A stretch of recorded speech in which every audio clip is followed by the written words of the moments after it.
Now triangle O A P is right angle triangle కదా.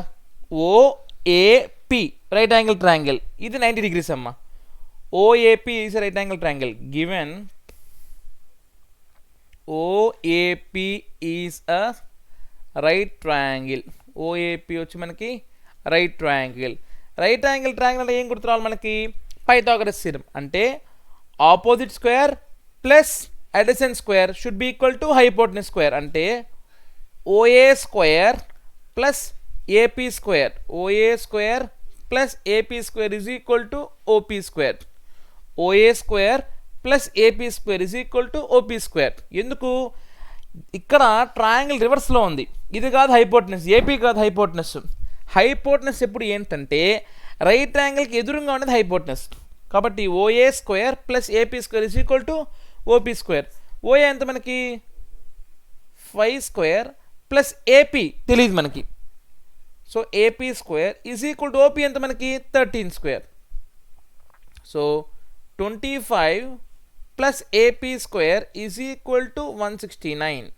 So AP square is equal to 169 minus 25, that is equal to 144. So AP square is equal to 144. AP is equal to root 144, that is equal to 12 centimetre. So total AP ఎంత వచ్చి మనకి 12 centimetre. Total AP వచ్చి మనకి 12 centimetre. Okay, అయిపోయింది మనకి. AP వచ్చేసింది మనకి. ఇంకేం కనుక్కోవాలి? బీసీ కనుక్కోవాలి. ఇంకేం కనుక్కోవాలి? బీసీ. అయితే సిఏ సిబి ఈక్వల్గా ఉంటాయి కదా. ఎందుకు? ఎక్స్టర్నల్ పాయింట్ సి నుంచి ఇటొక ట్యాంజెంట్ ఇటొక ట్యాంజెంట్ గీసి రెండు ఎలా ఉండాలి మనకి? ఈక్వల్. ఇప్పుడు సిఏ ఎక్స్ అనుకోండి, సిబి ఏమవుతుంది నాకు? ఎక్స్. బాగున్నానమ్మా. సిఏ ఎక్స్ అయితే సిబి ఏమవ్వాలి నాకు? ఎక్స్. అయితే సిఏ ఎక్స్ అయితే సిపి ఏమవుతుంది నాకు? 12 మైనస్ ఎక్స్. సిపి ఏమవ్వాలి నాకు? 12 మైనస్ ఎక్స్.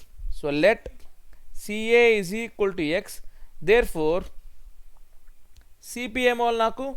12 minus X. ఇప్పుడు ఇంకొక రైట్ యాంగిల్ వచ్చింది కదా ఇక్కడ మనకి. ఇంకో రైట్ యాంగిల్ వచ్చింది కదా మనకి. ఏంటది? CBP.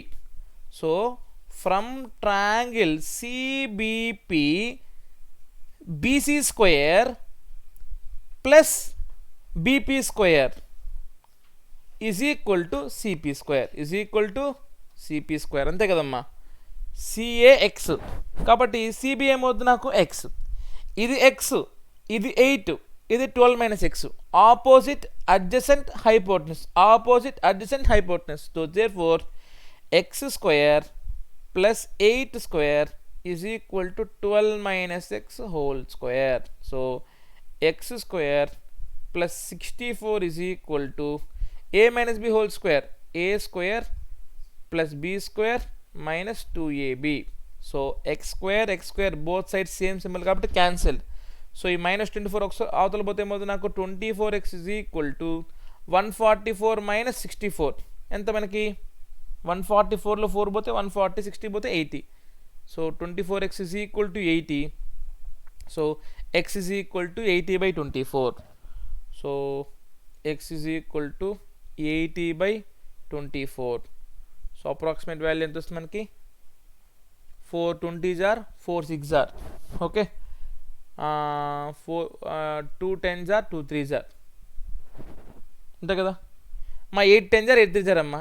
8 10s are 80, 8 3s are 24. So 10/3 is the answer. మా ఫస్ట్ పెద్ద రైట్ ట్రయాంగిల్ ఉందమ్మా. డెడ్ ఈజీ కనుక్కునేసాం. ఎంత మనకి? 12 సెంటీమీటర్. ఎందుకు? ఇది 5, ఇది 13. 5 square plus X square is equal 13 square. ఎంత వచ్చింది మనకి? 12 వచ్చింది. ఇప్పుడు దీనికి ఎలా కనుక్కుంటామంటే సిఏ ఎక్స్ అనుకున్నాం, సిబి ఏమవుతుంది నాకు? ఎక్స్. ఇది ఇది ఇది ఒక రైట్ ట్రయాంగిల్ వచ్చింది కదా మనకి. ఇది ఎక్స్ అనుకోండి, ఇదేమో మనకి 12 minus X. So X opposite 8 adjacent 12 minus X hypotenuse. ఇంకొకసారి రైట్ ట్రయాంగిల్ వేసుకున్నా. Dead is that's it.